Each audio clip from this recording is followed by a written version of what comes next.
Nós vamos te ajudar a ler a Bíblia inteira neste ano. Vem com a gente. Nós estamos num plano anual de leitura bíblica. Esse plano, nós estamos usando esta ferramenta, que é a Bíblia 365 dia e noite. Ela tem um plano, um método, e esse plano se consiste em nós lermos trechos da Bíblia, e esses trechos vão se completar na leitura inteira da Palavra de Deus. Pessoal que está chegando hoje, sejam muito bem-vindos. Aqui, Pastor Everton Ferreira, e nós vamos segurar nas suas mãos nessa linda maratona de leitura bíblica. Se você não é inscrito no canal, não é inscrito não, ajuda a gente. Se inscreva no canal, dá o like e compartilha para os seus contatos e grupos. Quem está chegando novo, segue daqui para frente. Nós temos uma playlist aqui no canal das leituras que já passaram, leitura anual bíblica, e você vai atualizando as que já passaram aos poucos, mas segue daqui para frente. Vamos à leitura de hoje. Dia 86, nós vamos ler Números 22, do 1 ao 40, Salmo 72 e 1 Coríntios, capítulo 7, do versículo 25 ao 40. Números 22. Balaque envia mensageiros a Balaão. Os filhos de Israel partiram e acamparam nas campinas de Moabe, do outro lado do Jordão, na altura de Jericó. Balaque, filho de Zippor, viu tudo o que Israel havia feito aos amorreus. E os moabitas tiveram grande medo deste povo, porque era muito numeroso, e andavam angustiados por causa dos filhos de Israel. Por isso o povo de Moabe disse aos anciões dos midianitas: agora essa multidão vai lamber tudo o que houver ao redor de nós, como o boi lambe a erva do campo. Balaque, filho de Zippor, era o rei dos moabitas naquele tempo. Ele enviou mensageiros a Balaão, filho de Beor, a Petor, que está junto ao rio Eufrates, na terra dos filhos do seu povo, para chamá-lo, dizendo: eis que um povo saiu do Egito, cobre a face da terra e está morando perto de mim. Vem agora e, por favor, amaldiçoe esse povo, pois eles são mais poderosos do que eu. Talvez assim eu possa atacá-los e expulsá-los da terra. Porque sei a quem você abençoar, será abençoado, e a quem você amaldiçoar, será amaldiçoado. Então, os anciões dos moabitas e os anciões dos medianitas foram levando consigo dinheiro para pagar os encantamentos.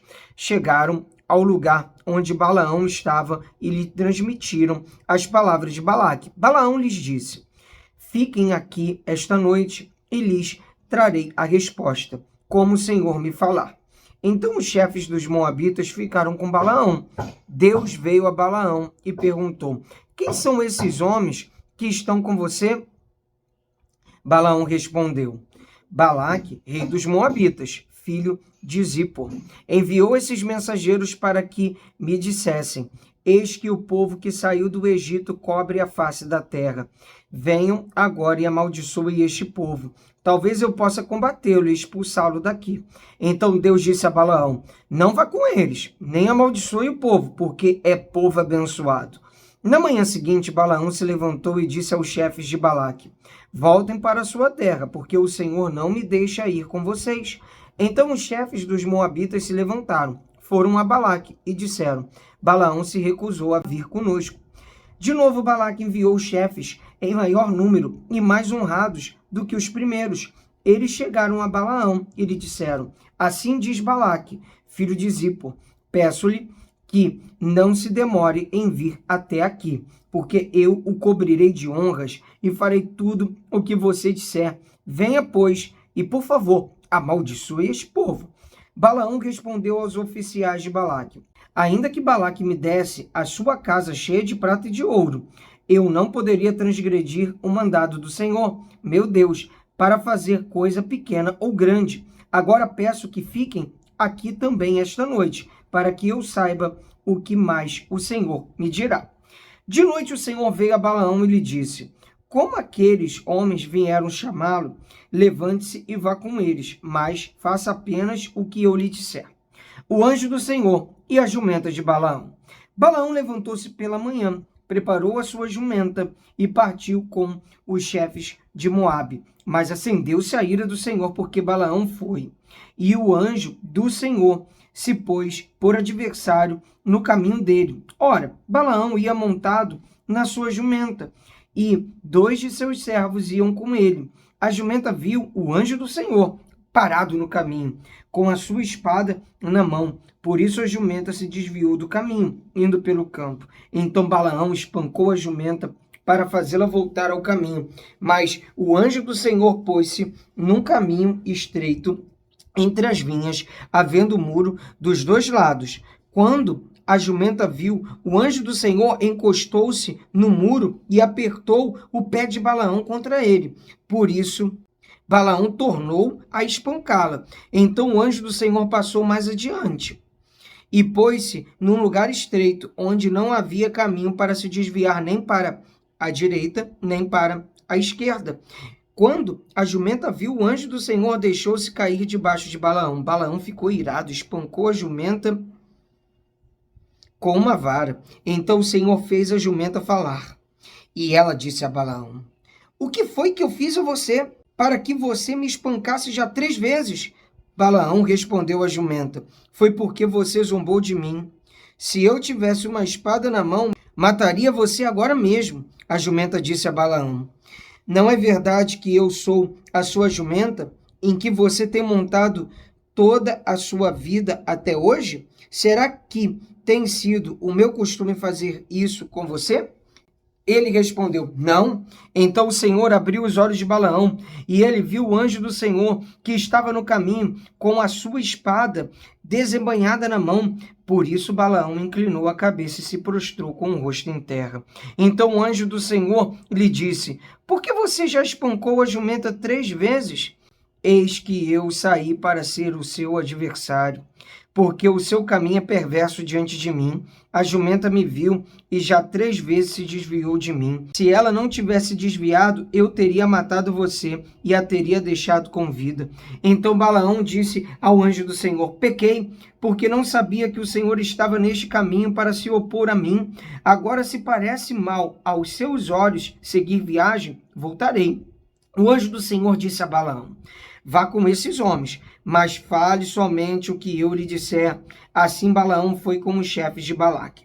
Quando Balaque ouviu que Balaão havia chegado, foi ao encontro dele até a cidade de Moabe, que está nos confins de Arnon e na fronteira extrema. Balaque perguntou a Balaão: "Por acaso não mandei mensageiros para chamá-lo?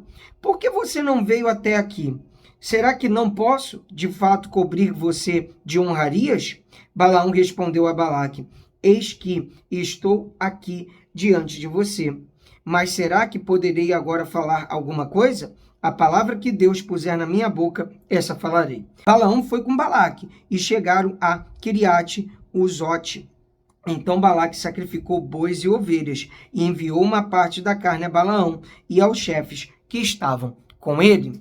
Vamos ler agora Salmo 72, o Rei Justo e o seu reinado eterno. Salmo de Salomão. Concede ao rei, ó Deus, os teus juízos e a tua justiça ao filho do rei, que ele julgue o teu povo com justiça e os teus aflitos com retidão. Os montes trarão paz ao povo, também as colinas a trarão com justiça. Que o rei julgue os aflitos do povo, salve os filhos dos necessitados e esmague o opressor. Ele permanecerá enquanto existir o sol e enquanto durar a lua, através das gerações. Seja ele como chuva que desce sobre a campina ceifada, como aguaceiro que regam a terra, que em seus dias florescem os justos e haja abundância de paz, até que cesse de haver lua, domine ele de mar a mar, e desde o rio até os confins da terra. Curvem-se diante dele os habitantes do deserto, e os seus inimigos lambam o pó. Que os reis de Tarsis e das ilhas lhe paguem tributo, os reis de Sabá e de Seba lhe ofereçam presentes. E todos os reis se prostrem diante dele, todas as nações o sirvam, porque ele livra os necessitados que pedem socorro, e também os aflitos e aqueles que não têm quem os ajude. Ele se compadece dos fracos e dos necessitados e salva a alma dos que precisam de auxílio. Ele os redime da opressão e da violência, e precioso lhe é o sangue deles. Viva o rei, e que lhe deem ouro de Sabá, que continuamente se faça por ele oração e bendigam todos os dias. Haja na terra abundância de cereais que ondulem até o alto dos montes, sejam os seus frutos como os do Líbano, e das cidades floresçam os habitantes como a erva da terra. Que o nome do rei permaneça para sempre, e que prospere enquanto o sol brilhar. Que todos sejam abençoados por meio dele, e que todas as nações lhe chamem bem-aventurado. Bendito seja o Senhor Deus, o Deus de Israel, o único que faz maravilhas. Bendito para sempre o seu glorioso nome, e da sua glória se encha toda a terra. Amém e amém. Aqui terminam as orações de Davi, filho de Jessé. Vamos agora ler 1 Coríntios capítulo 7, a partir do versículo 25, sobre as pessoas solteiras ou viúvas.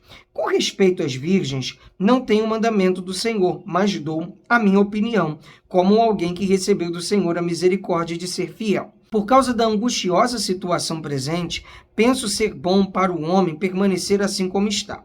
Você tem esposa? Não procure separar-se. Você é solteiro? Não procure esposa. Mas, se você casar, não estará pecando. E também, se a virgem se casar, não estará pecando. Ainda assim, tais pessoas sofrerão angústia na carne, e eu gostaria de poupar vocês disso.